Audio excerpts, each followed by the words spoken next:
സകലത്തിൻ്റെയും സൃഷ്ടാവും പിതാവുമായ ദൈവത്തിൻ്റെയും കർത്താവായ യേശുക്രിസ്തുവിൻ്റെയും നാമത്തിൽ ഏവർക്കും സ്നേഹവന്ദനം. ഇന്ന് ഏപ്രിൽ 23. ഇന്ന് നമ്മൾ വായിക്കുന്ന ആദ്യത്തെ വായനാഭാഗം ആവർത്തന പുസ്തകം 6ഉം 7ഉം അധ്യായങ്ങൾ. ആവർത്തന പുസ്തകം 6-ാം അധ്യായം 1-ാം വാക്യം മുതൽ. നിങ്ങൾ കൈവശമാക്കുവാൻ കടന്നു ചെല്ലുന്ന ദേശത്ത് നിങ്ങൾ അനുസരിച്ച് നടക്കേണ്ടതിനും നിന്റെ ജീവകാലമൊക്കെയും നീയും നിന്റെ മകനും മകന്റെ മകനും ഞാൻ നിന്നോട് കൽപ്പിക്കുന്ന നിന്റെ ദൈവമായ യഹോവയുടെ എല്ലാ ചട്ടങ്ങളും കൽപ്പനകളും പ്രമാണിപ്പാൻ തക്കവണ്ണം അവനെ ഭയപ്പെടേണ്ടതിനും നീ ദീർഘായുസ്സോടെ ഇരിക്കേണ്ടതിനുമായി നിങ്ങളുടെ ദൈവമായ യഹോവ നിങ്ങൾക്ക് ഉപദേശിച്ചു തരുവാൻ കൽപ്പിച്ചിട്ടുള്ള കൽപ്പനകളും ചട്ടങ്ങളും വിധികളും ഇവയാകുന്നു. ആകയാൽ ഇസ്രായേലേ, നിനക്ക് നന്നായിരിക്കേണ്ടതിനും നിന്റെ പിതാക്കന്മാരുടെ ദൈവമായ യഹോവ നിന്നോട് അരുളി ചെയ്തതുപോലെ പാലും തേനും ഒഴുകുന്ന ദേശത്ത് നിങ്ങൾ ഏറ്റവും വർദ്ധിക്കേണ്ടതിനും നീ കേട്ട് ജാഗ്രതയോടെ അനുസരിച്ച് നടക്കാം. ഇസ്രായേലേ, കേൾക്കാം, യഹോവ നമ്മുടെ ദൈവമാകുന്നു, യഹോവ ഏകൻ തന്നെ. നിന്റെ ദൈവമായ യഹോവയെ നീ പൂർണ്ണ ഹൃദയത്തോടും പൂർണ്ണ മനസ്സോടും പൂർണ്ണ ശക്തിയോടും കൂടെ സ്നേഹിക്കണം. ഇന്ന് ഞാൻ നിന്നോട് കൽപ്പിക്കുന്ന ഈ വചനങ്ങൾ നിന്റെ ഹൃദയത്തിൽ ഇരിക്കണം. നീ അവയെ നിന്റെ മക്കൾക്ക് ഉപദേശിച്ചു കൊടുക്കുകയും നീ വീട്ടിലിരിക്കുമ്പോഴും വഴി നടക്കുമ്പോഴും കിടക്കുമ്പോഴും എഴുന്നേൽക്കുമ്പോഴും അവയെക്കുറിച്ച് സംസാരിക്കുകയും വേണം. അവയെ അടയാളമായി നിന്റെ കൈമേൽ കെട്ടേണം. അവ നിന്റെ കണ്ണുകൾക്ക് മധ്യേ പട്ടമായിരിക്കണം. അവയെ നിന്റെ വീട്ടിൻ്റെ കട്ടിളകളിൽ മേലും പടിവാതിലുകളിലും എഴുതേണം. നിന്റെ ദൈവമായ യഹോവ നിനക്ക് തരുമെന്ന് അബ്രഹാം, ഇസഹാക്ക്, യാക്കോബ് എന്ന നിന്റെ പിതാക്കന്മാരോട് സത്യം ചെയ്ത ദേശത്തേക്ക് നിന്നെ കൊണ്ടുചെന്ന് നീ പണിയാത്ത വലുതും നല്ലതുമായ പട്ടണങ്ങളും നീ നിറയ്ക്കാതെ സകല സമ്പത്തും നിറഞ്ഞിരിക്കുന്ന വീടുകളും നീ കുഴിക്കാത്ത കിണറുകളും നീ നട്ടുണ്ടാക്കാത്ത മുന്തിരിത്തോട്ടങ്ങളും ഒലിവ് തോട്ടങ്ങളും നിനക്ക് തരികയും നീ തിന്ന് തൃപ്തി പ്രാപിക്കുകയും ചെയ്യുമ്പോൾ നിന്നെ അടിമ വീടായ മിസ്രയീം ദേശത്ത് നിന്ന് കൊണ്ടുവന്ന യഹോവയെ മറക്കാതിരിപ്പാൻ സൂക്ഷിച്ചുകൊള്ളുക. നിന്റെ ദൈവമായ യഹോവയെ ഭയപ്പെട്ട് അവനെ സേവിക്കണം. അവന്റെ നാമത്തിൽ സത്യം ചെയ്യണം. നിന്റെ ദൈവമായ യഹോവയുടെ കോപം നിനക്ക് വിരോധമായി ജ്വലിച്ച് നിന്നെ ഭൂമിയിൽ നിന്ന് നശിപ്പിക്കാതിരിപ്പാൻ ചുറ്റുമിരിക്കുന്ന ജാതികളുടെ ദേവന്മാരായ അന്യദൈവങ്ങളുടെ പിന്നാലെ നീ പോകരുത്. നിന്റെ ദൈവമായ യഹോവ നിങ്ങളുടെ മധ്യേ തീഷ്ണതയുള്ള ദൈവമാകുന്നു. നിങ്ങൾ മസായിൽ വെച്ച് പരീക്ഷിച്ചതുപോലെ നിങ്ങളുടെ ദൈവമായ യഹോവയെ പരീക്ഷിക്കരുത്. നിങ്ങളുടെ ദൈവമായ യഹോവ നിന്നോട് കൽപ്പിച്ചിട്ടുള്ള കൽപ്പനകളും സാക്ഷ്യങ്ങളും ചട്ടങ്ങളും നിങ്ങൾ ജാഗ്രതയോടെ പ്രമാണിക്കണം. നിനക്ക് നന്നായിരിക്കേണ്ടതിനും യഹോവ നിന്റെ പിതാക്കന്മാരോട് സത്യം ചെയ്ത നല്ല ദേശം നീ ചെന്ന് കൈവശമാക്കേണ്ടതിനും യഹോവ അരുളിച്ചതുപോലെ നിന്റെ സകല ശത്രുക്കളെയും നിന്റെ മുമ്പിൽ നിന്ന് ഓടിച്ചു കളയേണ്ടതിനും നീ യഹോവയുടെ മുമ്പാകെ ന്യായവും ഹിതവുമായുള്ളതിനെ ചെയ്യണം. നമ്മുടെ ദൈവമായ യഹോവ നിങ്ങളോട് കൽപ്പിച്ചിട്ടുള്ള സാക്ഷ്യങ്ങളും ചട്ടങ്ങളും വിധികളും എന്ത് എന്ന് നാളെ നിന്റെ മകൻ നിന്നോട് ചോദിക്കുമ്പോൾ നീ നിന്റെ മകനോട് പറയേണ്ടത് എന്തെന്നാൽ, ഞങ്ങൾ മിസ്രൈമിൽ ഫറവോന് അടിമകളായിരുന്നു. എന്നാൽ യഹോവ ബലമുള്ള കൈകൊണ്ട് ഞങ്ങളെ മിസ്രൈമിൽ നിന്ന് പുറപ്പെടുവിച്ചു. മിസ്രൈമിൻ്റെയും ഫറവോൻ്റെയും അവൻ്റെ സകല കുടുംബത്തിന്മേലും ഞങ്ങൾ കാണുക യഹോവ മഹത്വവും ഉഗ്രവുമായുള്ള അടയാളങ്ങളും അത്ഭുതങ്ങളും പ്രവർത്തിച്ചു. ഞങ്ങളെയോ താൻ നമ്മുടെ പിതാക്കന്മാരോട് സത്യം ചെയ്ത ദേശം തരുവാൻ അതിൽ കൊണ്ടുവന്നാക്കേണ്ടതിന് അവിടെ നിന്ന് പുറപ്പെടുവിച്ചു. എല്ലായ്പ്പോഴും നമുക്ക് നന്നായിരിക്കേണ്ടതിനും ഇന്നത്തെ പോലെ അവൻ നമ്മെ ജീവനോടെ രക്ഷിക്കേണ്ടതിനുമായി നാം നമ്മുടെ ദൈവമായ യഹോവയെ ഭയപ്പെടുവാനും ഈ എല്ലാ ചട്ടങ്ങളും ആചരിപ്പാനും യഹോവ നമ്മോട് കൽപ്പിച്ചു. നമ്മുടെ ദൈവമായ യഹോവ നമ്മോട് കൽപ്പിച്ചതുപോലെ നാം അവന്റെ മുമ്പാകെ ഈ സകല കൽപ്പനകളും ആചരിപ്പാൻ തക്കവണ്ണം കാത്തുകൊള്ളുന്നുവെങ്കിൽ നാം നീതിയുള്ളവരായിരിക്കും. ആവർത്തന പുസ്തകം 7-ാം അധ്യായം 1-ാം വാക്യം മുതൽ. നീ കൈവശമാക്കുവാൻ ചെല്ലുന്ന ദേശത്ത് നിന്നെ കടത്തുകയും നിന്നേക്കാൾ പെരുപ്പവും ബലവുമുള്ള ജാതികളായ ഹിത്യർ, ഗിർഗിസ്യർ, അമോര്യർ, കനാന്യർ, പെരിസ്യർ, ഹിവ്യർ, എബൂസ്യർ എന്നീ 7 ജാതികളെ നിന്റെ മുമ്പിൽ നിന്ന് നീക്കിക്കളയുകയും നിന്റെ ദൈവമായ യഹോവ അവരെ നിന്റെ കയ്യിൽ ഏൽപ്പിക്കുകയും നീ അവരെ തോൽപ്പിക്കുകയും ചെയ്യുമ്പോൾ അവരെ നിർമൂലമാക്കി കളയണം. അവരോട് ഉടമ്പടി ചെയ്യുകയോ കൃപ കാണിക്കുകയോ അരുത്. അവരുമായി വിവാഹബന്ധം ചെയ്യരുത്.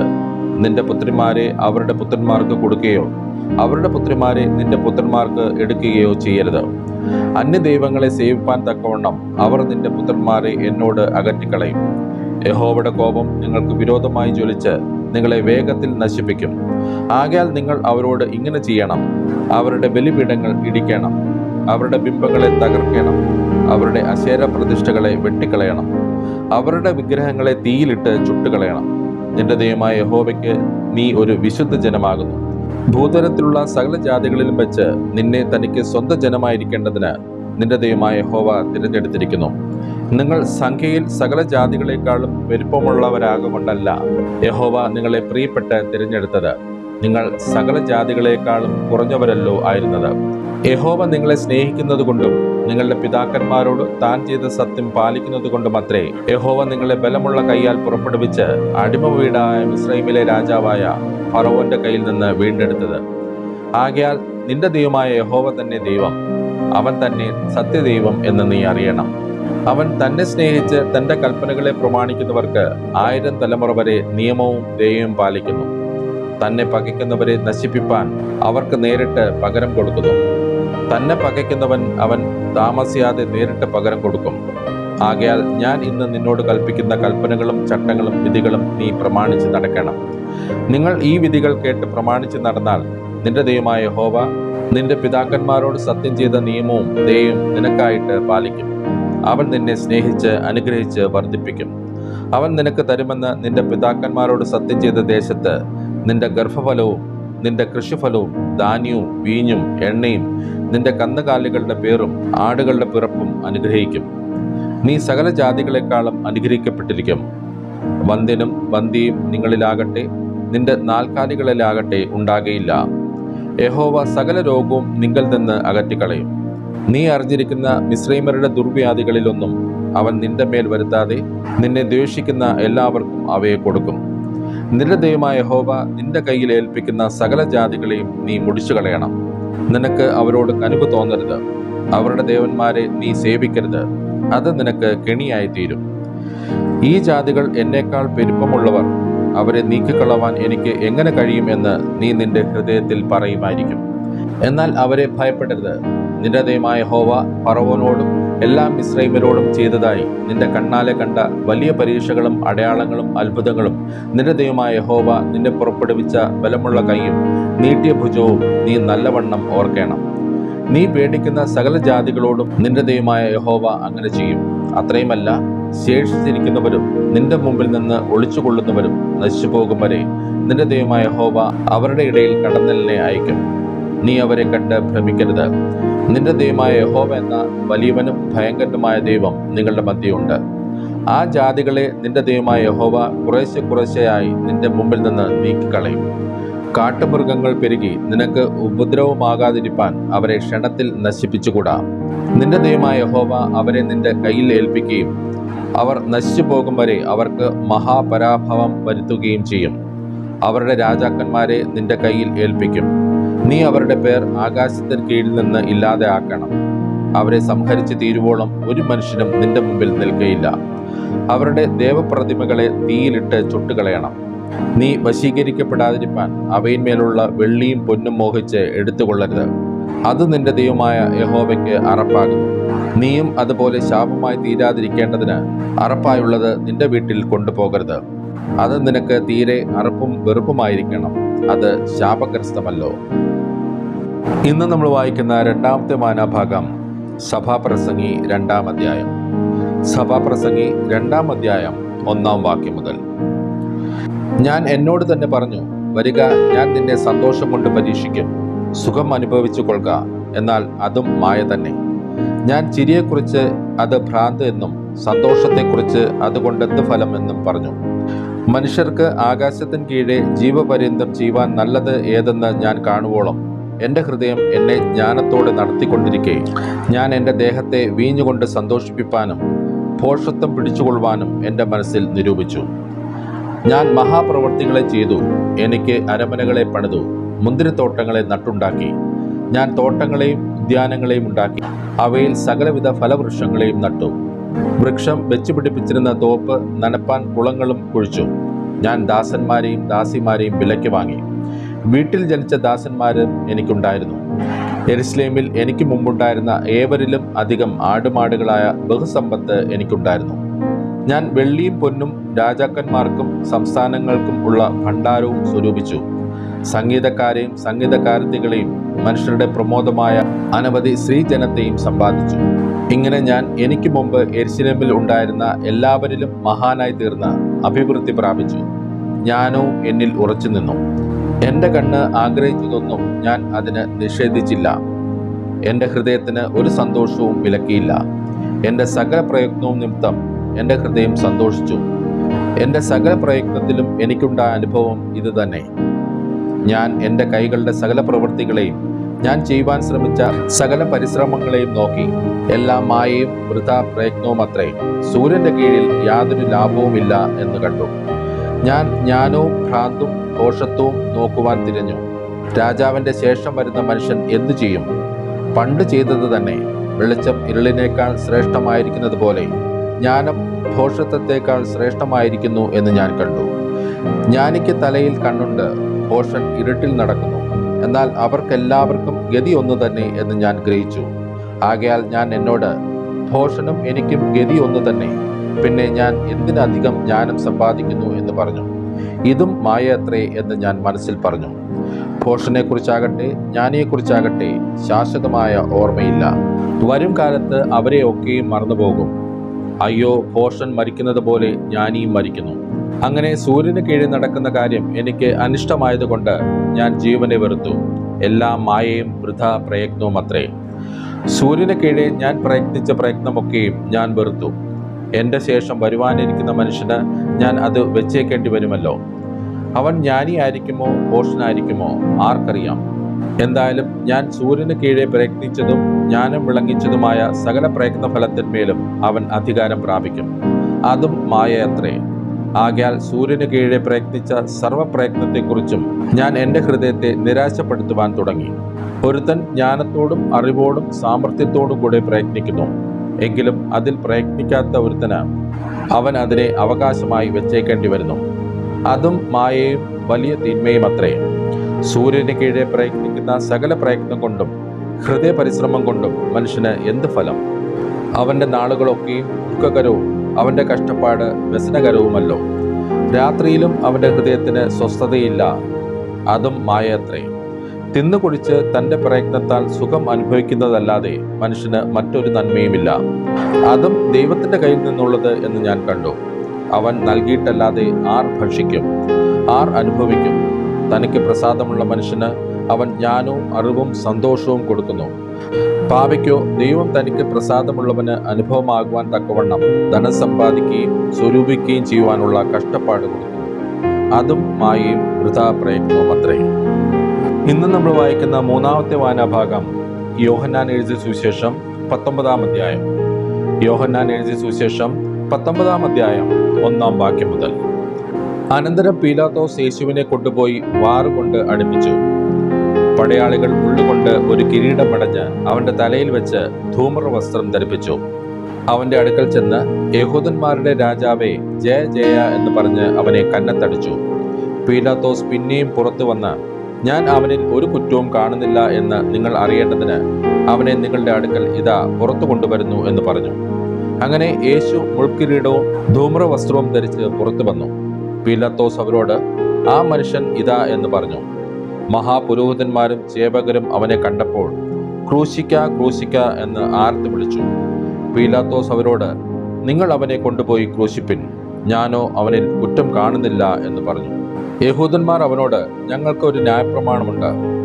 അവൻ തന്നെത്താൻ ദൈവപുത്രനാക്കിയതുകൊണ്ട് ആ ന്യായപ്രമാണ പ്രകാരം അവൻ മരിക്കേണ്ടതാകുന്നു എന്ന് ഉത്തരം പറഞ്ഞു. ഈ വാക്ക് കേട്ടിട്ട് പീലാത്തോസ് ഏറ്റവും ഭയപ്പെട്ട് പിന്നെയും ആസ്ഥാനത്തിൽ ചെന്ന്, നീ എവിടെ നിന്ന് ആകുന്നു എന്ന് യേശുവിനോട് ചോദിച്ചു. യേശു ഉത്തരം പറഞ്ഞില്ല. പീലാത്തോസ് അവനോട്, നീ എന്നോട് സംസാരിക്കുന്നില്ലയോ? എനിക്ക് നിന്നെ ക്രൂശിപ്പാൻ അധികാരമുണ്ടെന്നും നിന്നെ വിട്ടയപ്പാൻ അധികാരമുണ്ടെന്നും നീ അറിയുന്നില്ലയോ എന്ന് ചോദിച്ചതിന് യേശു അവനോട്, മേലിൽ നിന്ന് നിനക്ക് കിട്ടിയിട്ടില്ല എങ്കിൽ എൻ്റെ മേൽ നിനക്ക് ഒരു അധികാരം ഉണ്ടാകുകയില്ലായിരുന്നു. അതുകൊണ്ട് എന്നെ നിന്റെ പക്കൽ ഏൽപ്പിച്ചവന് അധികം പാപമുണ്ട് എന്ന് ഉത്തരം പറഞ്ഞു. ഇത് നിമിത്തം പീലാത്തോസ് അവനെ വിട്ടയപ്പാൻ ശ്രമിച്ചു.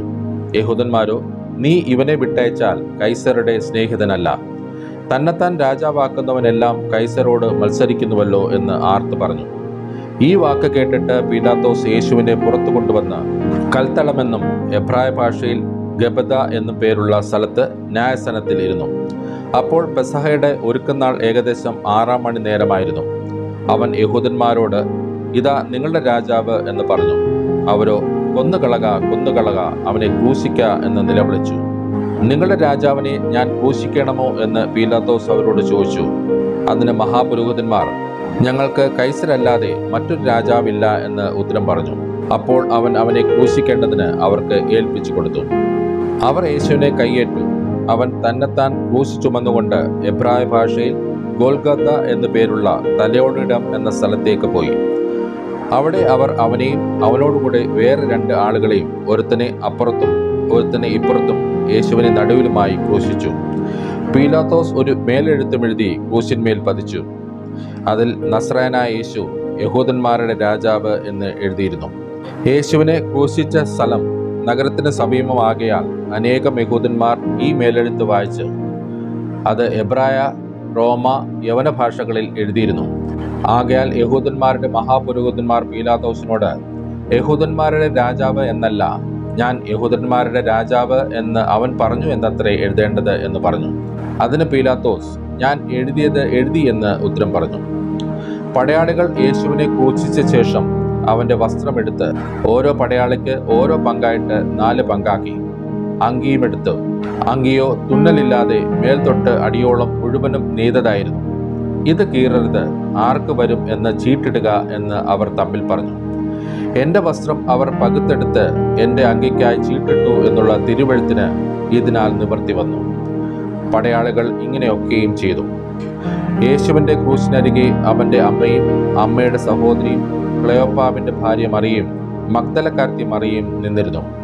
യേശു തൻ്റെ അമ്മയും താൻ സ്നേഹിച്ച ശിഷ്യനും നിൽക്കുന്നത് കണ്ടിട്ട്, സ്ത്രീയെ, ഇതാ നിന്റെ മകൻ എന്ന് അമ്മയോട് പറഞ്ഞു. പിന്നെ ശിഷ്യനോട്, ഇതാ നിന്റെ അമ്മ എന്ന് പറഞ്ഞു. ആ നാഴിക മുതൽ ആ ശിഷ്യൻ അവളെ തൻ്റെ വീട്ടിൽ കൈക്കൊണ്ടു. അതിൻ്റെ ശേഷം സകലവും തികഞ്ഞിരിക്കുന്നു എന്ന് യേശു അറിഞ്ഞിട്ട്, തിരുവെഴുത്ത് നിവൃത്തിയാകുവണ്ണം എനിക്ക് ദാഹിക്കുന്നു എന്ന് പറഞ്ഞു. അവിടെ പുളിച്ച വീഞ്ഞ് നിറഞ്ഞൊരു പാത്രം വെച്ചിട്ടുണ്ടായിരുന്നു. അവർ ഒരു സ്പോങ് പുളിച്ച വീഞ്ഞ് നിറച്ച് ഈസോപ്പ് തട്ടിന്മേലാക്കി അവൻ്റെ വായോട് അടുപ്പിച്ചു. യേശു പുളിച്ച വീഞ്ഞ് കുടിച്ച ശേഷം നിവൃത്തിയായി എന്ന് പറഞ്ഞ് തല ചായ്ച്ച് ആത്മാവിനെ ഏൽപ്പിച്ചു കൊടുത്തു. അന്ന് ഒരുക്കനാളും ആ ശബത്തുനാൾ വലിയതുമാകൊണ്ട് ശരീരങ്ങൾ ശബത്തിൽ ക്രൂശിന്മേൽ ഇരിക്കരുത് എന്ന് വെച്ച് അവരുടെ കാൽ ഒടിച്ചെടുക്കണം എന്ന് യഹൂദന്മാർ പീലാത്തോസിനോട് അപേക്ഷിച്ചു. ആകയാൽ പടയാളികൾ വന്ന് ഒന്നാമത്തവൻ്റെയും അവനോടുകൂടെ ക്രൂശിക്കപ്പെട്ട മറ്റവൻ്റെയും കാലൊടിച്ചു. അവർ യേശുവിൻ്റെ അടുക്കൽ വന്ന് അവൻ മരിച്ചുപോയി എന്ന് കാണുകയാൽ അവൻ്റെ കാൽ ഒടിച്ചില്ല. എങ്കിലും പടയാളികളിൽ ഒരുത്തൻ കുന്തം കൊണ്ട് അവൻ്റെ വിലാപ്പുറത്ത് കുത്തി. ഉടനെ രക്തവും വെള്ളവും പുറപ്പെട്ടു. ഇത് കണ്ടവൻ സാക്ഷ്യം പറഞ്ഞിരിക്കുന്നു. അവൻ്റെ സാക്ഷ്യം സത്യമാകുന്നു. നിങ്ങളും വിശ്വസിക്കേണ്ടതിന് താൻ സത്യം പറയുന്നു എന്ന് അവൻ അറിയുന്നു. അവൻ്റെ ഒരു അസ്ഥിയും ഒടിഞ്ഞു പോകുകയില്ല എന്നുള്ള തിരുവെഴുത്ത് നിവൃത്തിയാകേണ്ടതിന് ഇത് സംഭവിച്ചു. അവർ കുത്തിയവെങ്കിലേക്ക് നോക്കും എന്ന് മറ്റൊരു തിരുവെഴുത്തും പറയുന്നു. അനന്തരം യഹൂദന്മാരെ പേടിച്ചിട്ട് രഹസ്യത്തിൽ യേശുവിൻ്റെ ഒരു ശിഷ്യനായിരുന്ന അരിമത്തിയിലെ യോസേഫ് യേശുവിൻ്റെ ശരീരം എടുത്തുകൊണ്ടു പോകുവാൻ പീലാത്തോസിനോട് അനുവാദം ചോദിച്ചു. പീലാത്തോസ് അനുവദിക്കാൻ അവൻ വന്ന് അവൻ്റെ ശരീരമെടുത്തു. ആദ്യം രാത്രിയിൽ അവൻ്റെ അടുക്കൽ വന്ന നിക്കോദെമോസും ഏകദേശം 100 റാത്തൽ 100 അകിലും കൊണ്ടുള്ള ഒരു കൂട്ടുകൊണ്ടുവന്നു. അവർ യേശുവിൻ്റെ ശരീരമെടുത്ത് യഹൂദന്മാർ ശവമടക്കുന്ന മര്യാദ പ്രകാരം അതിനെ സുഗന്ധവർഗത്തോടുകൂടെ ശീല പൊതിച്ച് കെട്ടി. അവനെ ക്രൂശിച്ച സ്ഥലത്ത് തന്നെ ഒരു തോട്ടവും ആ തോട്ടത്തിൽ മുമ്പേ ആരെയും വെച്ചിട്ടില്ലാത്ത പുതിയൊരു കല്ലറയും ഉണ്ടായിരുന്നു. ആ കല്ലറ സമീപമാകൊണ്ട് അവർ യഹൂദന്മാരുടെ ഒരുക്കനാൾ നിമിത്തം യേശുവിനെ അവിടെ വെച്ചു. ഇന്ന് നമ്മൾ വായിച്ചു കേട്ട ഈ വേദഭാഗങ്ങളാൽ പിതാവായ ദൈവത്തിൽ നിന്നും കർത്താവായ ക്രിസ്തുയേശുവിൽ നിന്നും ഏവർക്കും കൃപയും കനിവും സമാധാനവും ഉണ്ടാകട്ടെ. ആമേൻ.